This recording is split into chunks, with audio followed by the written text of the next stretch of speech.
안녕하세요. 오늘 저는 몰입에 대해서 간단하게 말씀을 드리려고 합니다.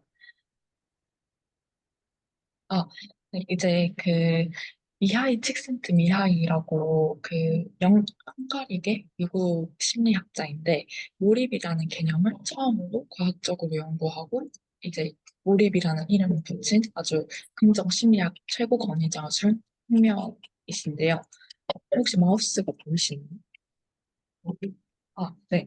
그, 어, 네, 어쨌든 이분은 긍정심리학 최고자 중 한 분이신데, 몰입 이론은 그래서 긍정심리학에 속한 여러 연구 분야 중 대표적인 하나라고 볼 수 있습니다.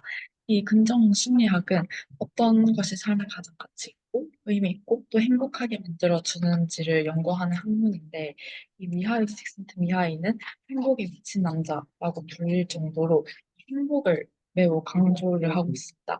그래서 이 대표적인 책에 이 몰입이라는 책의 부제도 미치도록 행복한 나를 만난다. 그리고 이 책의 첫 번째 페이지의 첫 번째 줄부터 아리스토텔레스가 한 말을 인용을 하는데 이 아리스토텔레스는 행복은 삶의 의미이자 목적이며 인간 존재의 전체적인 목표와 종착점이라고 말하며 행복은 인간의 본능이라고 또 강조를 하면서 이 미하이 칙센트미하이는 행복하려면 이제 몰입을 해야 된다고 주장을 하십니다. 막 이 미하이 칙센트미하이가 그런 말하는 몰입이 뭐냐? 이 몰입은 자신에게 현재 놓인 상황, 경험, 일 등에 완전히 빠져 있으며 내가 가진 잠재력을 최대로 활용하는 상태라고 했는데요. 이 몰입을 하게 되면 내가 몰입하고 있는 일을 제외한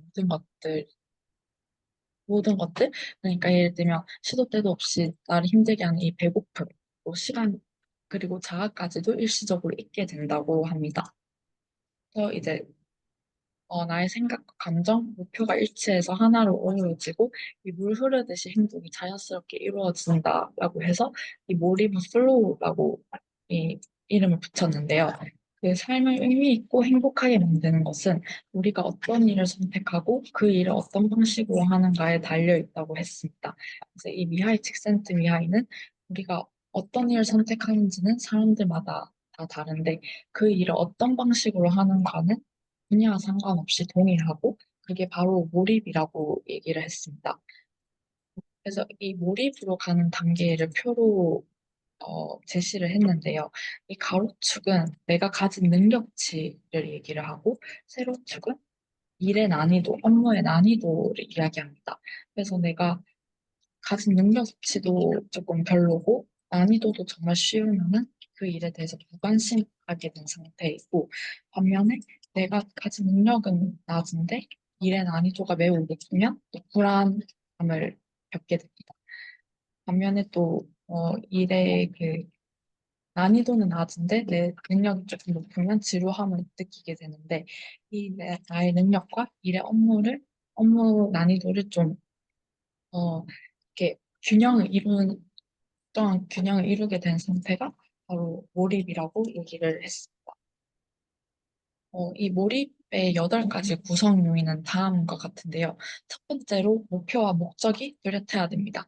그리고 두 번째로는 제가 앞에서 표로 설명드렸다시피 도전해야 될 과제와 나의 능력이 균형을 이룬 상태여야 되고, 세 번째는 마음을 한 곳에 집중할 수 있는 그 이제 주변에 아무런 방해 요소가 없이 곳에 집중할 수 있는 분위기가 형성이 돼야 됩니다. 그리고 네 번째로 과제에 대한 즉각적인 피드백을 받아야 되는데 이제 바로바로 결과가 나타나는 그런 환경일수록 성취감을 더 느끼기 쉽고 어, 그런 피드백을 쉽게 받을 수 있는 환경이어야 됩니다.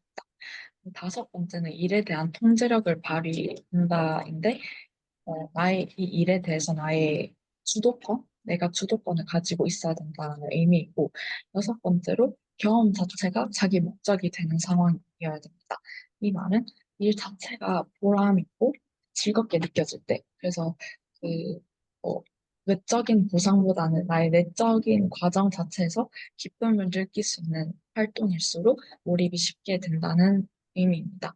그리고 이제 일곱 번째로 자의식이 사라진다는 의미는 너무 해 있는 나머지 내 자신의 존재에 대한 의식도 사라지고 주변도 신경을 쓰지 않는 그런 상태를 의미하고 마지막으로 시간 개념 왜곡된다는 의미는 이제 너무 몰입을 해서 그 시간이 어떻게 흘렀는지도 모르고 시간이 너무 막 짧게 느껴지고 이런 상태가 의미하고 그래서 이 여덟 가지가 모두 이루어질 때 몰입을 할 수 있는 요건이 된다고 말합니다.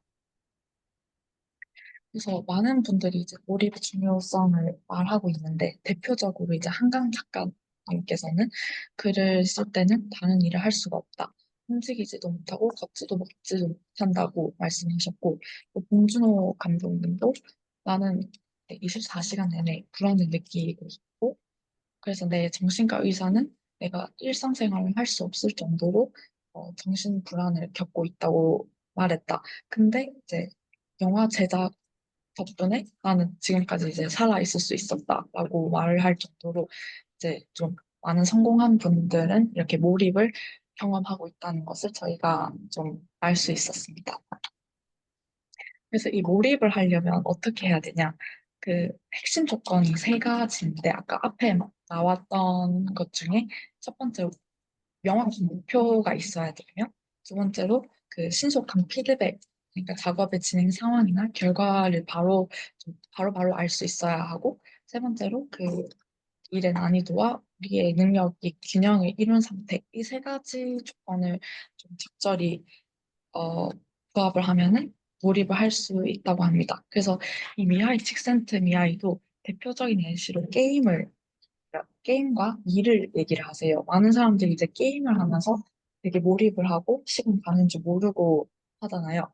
근데 이제 그 게임과 또 일도 이 몰입을 위한 핵심 조건, 그 이제 게임과 비슷한 맥락이라고 얘기를 하는데 이 일은 게임과 달리 좀 자율성이 아무래도 게임보다는 떨어집니다. 게임은 좀 내가 정말 즐거워서 그냥 누가 시키지 않아도 이제 찾아서 할 수 있는데 일은 좀 그런 내적 동기, 이런 즐거움에 관한 내적 동기가 떨어지기 때문에 또 게임보다는 좀 자율적으로 하기가 힘들고, 또 아무래도 상사의 지시로 인해서 하는 경우가 많기 때문에 좀 게임에 비해서는 몰입을 하기가 힘들다고 해요. 그래서, 어, 뭔가 이제 마지막으로 제가 드리고 싶은 말씀은 그 일을 할 때 약간 상사의 지시보다는 내 자율성을 좀 더 찾고